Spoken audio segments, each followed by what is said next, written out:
चावलों की रोटी माशाल्लाह आपके सामने तैयार हो रही है। इसको बनाने के लिए सबसे पहले हम इंशाल्लाह चावलों को पीसेंगे। चावलों को पीसने के बाद इसको पानी के अंदर मिक्स करेंगे। इतना पानी डालेंगे इसके अंदर कि ये इस अंदाज से धार बन जाए। जब धार बन जाएगी उसके बाद फिर हम इसको तवे के ऊपर डालेंगे।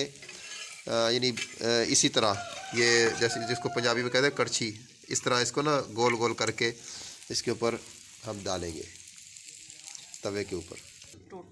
इस तरह इसके ऊपर तवे के ऊपर हम घी लगाएं। घी लगाने के बाद